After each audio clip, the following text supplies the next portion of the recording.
There are people who are born into power, yet never allowed to stand upright within it. They are raised inside walls meant to protect them, but those same walls quietly teach them fear. Fear of saying the wrong word. Fear of being seen too clearly. Fear of becoming a problem that must one day be removed. This story begins there, not with a crown, not with a throne, but with a child growing up in a place where authority does not belong to blood, and belonging is never guaranteed. In the land that would later be called the Benin Empire, power was not a gift passed gently from father to son. It was something watched, measured, and granted only when elders believed order would be preserved. A child could be born into royalty and still learn early that survival required silence.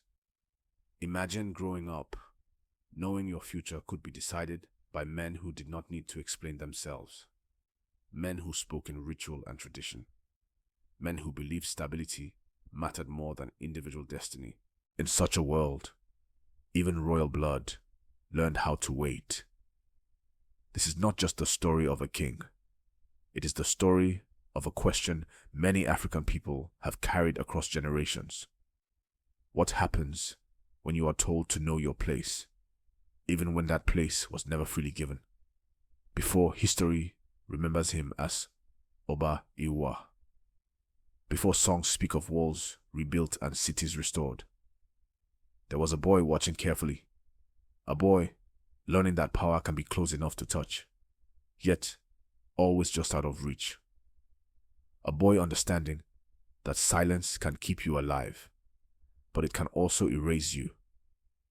Our elders used to say that some people are born during quiet times, and others are born when the ground is already trembling beneath their feet. This story belongs to the second kind, because when a society teaches its children that obedience is safer than truth, it should not be surprised when one of them eventually chooses truth, no matter the cost. If you listen until the end of this story, you will not just hear how a man became a ruler. You will understand why some leaders are forged not by ambition, but by long seasons of being denied the right to stand tall. This is a story about exile before it had a name, about power before it was claimed, and about a people who never lost their memory, even when others tried to decide who they were allowed to be. Listen closely. This story is older than one man, and it is not finished yet. To be born into a royal household does not always mean being welcomed by power. In Benin, long before foreign names were ever written on its lands, kings did not rule alone. Beside the throne stood the elders, the Ozama, men whose authority came not from crowns, but from tradition. They guarded customs older than any single ruler, and they believed stability mattered more than blood. A child born to a king could still be judged unfit to rule. This was the world Oba Ewuare entered as a boy. He grew up surrounded by symbols of power, ivory, bronze, ritual, and ceremony. Yet he learned early that none of these truly belonged to him. The elders watched, they listened, they decided, and they rarely explained themselves. Within the palace, obedience was praised, questioning was remembered. Survival depended on knowing when to speak and when to disappear into silence. Even among brothers, trust was fragile, because the throne did not simply pass down, it was granted. For a young boy, this created a quiet tension that never fully left him. He was close enough to see how authority worked, yet far enough to understand how easily it could be taken away. Every gesture mattered. Every mistake carried weight beyond childhood. The elders believed they were protecting Benin from chaos. And perhaps, in their own way, they were. But for the children growing beneath their gaze, the lesson was clear: power was not love. Power was permission. This is a feeling many African people understand deeply. To live inside a system where rules are older than your name, where worth must be proven again and again, where belonging is conditional and dignity must be guarded quietly. Ewuare learned not to expect fairness. He learned patience. He learned restraint. But something else was growing beneath that patience, a question he could not yet voice. If authority could deny a child his future without explanation, then what did loyalty truly mean? The palace taught him how power behaved when it felt threatened. It taught him how tradition could protect a people while quietly crushing individuals. And it taught him that silence, while useful, always came with a cost, long before exile, long before blood was spilled. Ewuare had already learned this truth. A life spent waiting for permission is a life slowly erased. And when a child learns that lesson too early, the world should not be surprised by the choices he later makes. Exile does not begin when the body leaves home. It begins when the name stops being spoken. When Ewuare was forced out of Benin City, there were no songs to mark his departure, no ritual to explain his absence. One day, he was inside the walls, watched and measured. The next, he was outside them, unnamed and unprotected. In the world of Benin, to be cast out was more than punishment. It was erasure. A man without his city was a man without ancestors, without shrines, without a place where his footsteps meant anything. The road away from the palace did not care that it was born royal. Hunger does not recognize bloodlines. Night does not soften itself for fallen princes. Each step away from the city taught Ewuare what power never had, that survival is a skill, learn it quickly, or not at all. For the first time, silence was no longer a strategy. It was simply emptiness. He slept where the earth allowed. He listened for danger instead of ceremony. He learned how thin the line is between living and disappearing. And in that space, stripped of title and protection, he discovered something unsettling. The world was still moving without him. This is the wound exile leaves behind, not the loss of comfort, but the realization that the system you served can continue as if you never existed. Many African people know this feeling, to be pushed aside, to be told, quietly or loudly, that there is no place for you here anymore. To watch doors close while life continues behind them. Ewuare carried that knowledge with him as he walked farther from Benin. Each mile was a lesson. Not all of them were kind, yet exile also removes illusion. Without palace walls, there was no audience to impress, no elders to appease, only choices that mattered because they meant survival. In this harsh clarity, something hardened inside him, not bitterness, but resolve. He learned that a man can lose his name and still remain himself. He learned that dignity does not live in buildings or titles. And he learned that being forgotten is sometimes more dangerous than being hated. Exile took everything familiar from Ewuare, but it also gave him something rare, the knowledge that he could endure without permission. And once a man learns that, returning to silence is no longer an option. The forest did not ask Ewuare who he used to be. It did not care about exile, bloodline, or broken traditions. The forest only asked one question. Over and over again, can you endure? Away from the city, time changed its rhythm. Days were measured by hunger and movement, not ceremony. Nights were no longer protected by walls, only by awareness. Every sound carried meaning. Every mistake could be final. In Benin, knowledge came from elders. In the forest, knowledge came from listening. Ewuare learned which leaves soothed wounds and which ones burned the skin. He learned how to read silence, how to sense danger before it arrived. He learned patience, not as virtue, but as necessity. Stories later spoke of spirits, charms, and mystical gifts. But what truly changed him was simpler and harder. The forest stripped away performance. There was no one left to impress, only survival, and the quiet work of understanding oneself. There is a story told about a wounded lion, its paw pierced by a thorn. Instead of fleeing or striking, Ewuare is said to have stopped. He removed the thorn. He chose care where fear would have been easier. Whether this story happened exactly as told is not the point. What matters is what the story teaches. Power is not always proven through force. Sometimes it is revealed through restraint. In the forest, Ewuare learned to master his fear rather than be ruled by it. And a man who understands his fear is no longer easily controlled. This is where Exile transformed into preparation. He began to see his past more clearly. The palace had taught him obedience. The forest taught him responsibility. The elders had taught him silence. The forest taught him consequence. Many African people know this kind of wilderness. Not always made of trees. Sometimes it is poverty. Sometimes prison. Sometimes loneliness in a land that does not call your name correctly. But the lesson is the same. Survival reshapes a person. By the time Ewuare emerged from the forest, he was no longer simply enduring. He was choosing.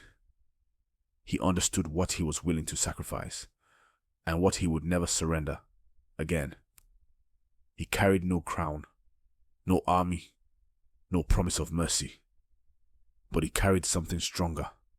He carried the knowledge that he could stand alone and remain whole. And that knowledge would soon demand a decision. There comes a moment when survival is no longer enough. After the forest, Ewuare could have remained unseen. He had learned how to live without a name, without protection, without promise. Many would have chosen that path. Quiet endurance, a long life lived on the edges. But Benin did not fade from him. News traveled even into the wilderness. Stories of a city without balance, of power fought over, not carried with responsibility, of a throne that no longer protected the people it claimed to rule. Ewuare understood something then that only the exiled can understand. Distance does not erase belonging. It sharpens it. The decision to return was not made with certainty. It was made with clarity. He knew what awaited him. Blood, judgment, consequences that could never be undone. To return meant confronting his own brother. It meant breaking the last thread, tying him to the safety of anonymity. It meant stepping back into a world where every action would be remembered. This is where the story grows uncomfortable. Ewuare did not return as a peacemaker. He returned as a man who understood that chaos would not resolve itself. The death of Uefikon was not an act of glory. It was an act that would follow Ewuare for the rest of his life. History often asks whether such moments are justified. This story asks a different question. What happens when every available choice carries blood on its hands? Ewuare chose not because his hands were clean, but because he believed Benin would not survive another season of waiting. He accepted the burden of being judged, so the city would not remain trapped in uncertainty. This is not a story meant to excuse violence. It is a story meant to tell the truth about leadership, that sometimes the cost of action is visible, while the cost of inaction remains hidden until it is too late. When Ewuare took the throne, he did not celebrate. There were no songs of innocence, only the weight of what had been done, and what now had to be built. From that moment forward, he was no longer simply a man shaped by exile. He was a man defined by responsibility. The forest had taught him how to stand alone. This choice taught him how to stand accountable. And once that line was crossed, there was no return to who he had been before. Power reveals its true nature, not in how it is taken, but in what is done afterward. When Iwa became Oba, Benin City was not a place of celebration. It was a city wounded by uncertainty. Fires had passed through its neighborhoods. Trust between ruler and people had been thinned by years of instability. Ewa understood something many conquerors never do. Fear can win a throne, but it cannot hold a city together. So he stayed. He did not rule from distance or ritual alone. He walked among the damage. He saw where walls had failed and where people no longer felt protected.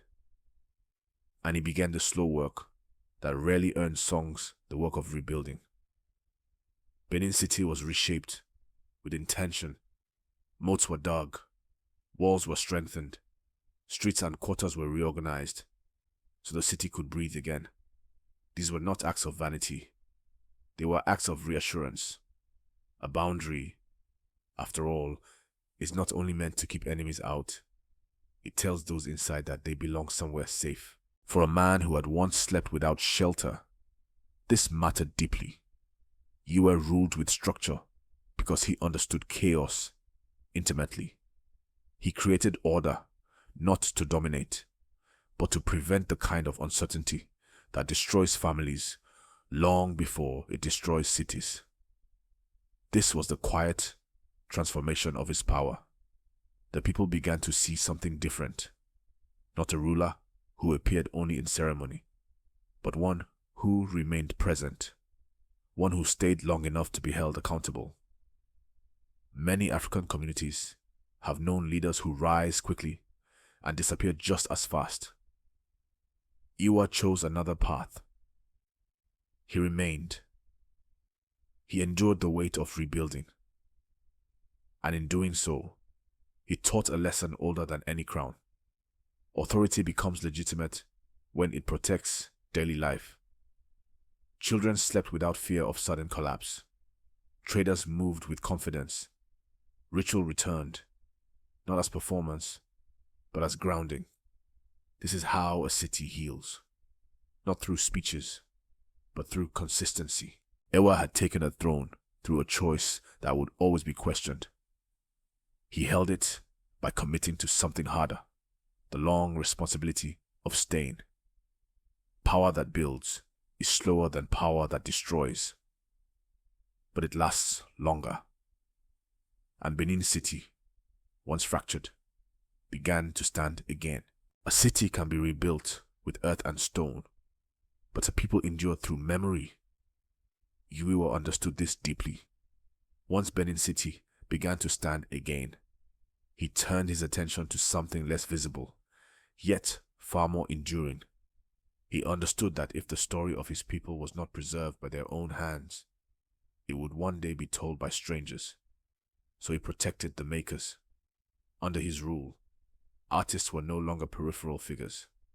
Bronze casters, ivory carvers, woodworkers, these were not merely craftsmen. They became guardians of memory. Their hands shaped history into forms that could survive fire, time, and forgetting. The bronzes of Benin were not decorations. They were records. They held faces, rituals, posture, hierarchy, and belief. They told future generations who had stood here and how. In a world without written chronicles, art carried truth. Ewa did not commission beauty for vanity. He commissioned remembrance. Each piece said quietly, yet firmly, we were here, and we knew who we were. For African people, this matters more than many realize. Too often, our histories have been taken, displayed, renamed, or explained by voices far from their source. Ewa anticipated this danger centuries before it arrived. By anchoring memory in bronze and ritual, he placed the story of Benin beyond the reach of erasure. Art became a form of defense. It defended dignity when words failed. It defended identity when power shifted. And it reminded the community that survival alone is not enough. A people must also remember itself. Even today, When those bronzes are seen far from their homeland, they still speak. They speak of skill, of order, of a civilization that understood itself long before others tried to define it. Ewuare's greatest protection was not his walls or his laws. It was this understanding: a people who remember themselves cannot be completely conquered. And through art, Benin remembered. When Oba Ewuare finally left this world, he did not leave behind a simple story. He left questions. He left a city that could stand without him. He left walls that held, rituals that continued, and memories shaped by hands that knew their purpose. But more than anything, he left an example that refuses to be reduced to comfort. Ewuare was not a flawless man. He did not arrive at power with clean hands or gentle choices. His path carried blood, silence, and consequences that cannot be softened by praise. And yet, he did not turn away from responsibility once the cost became clear. He chose not to disappear.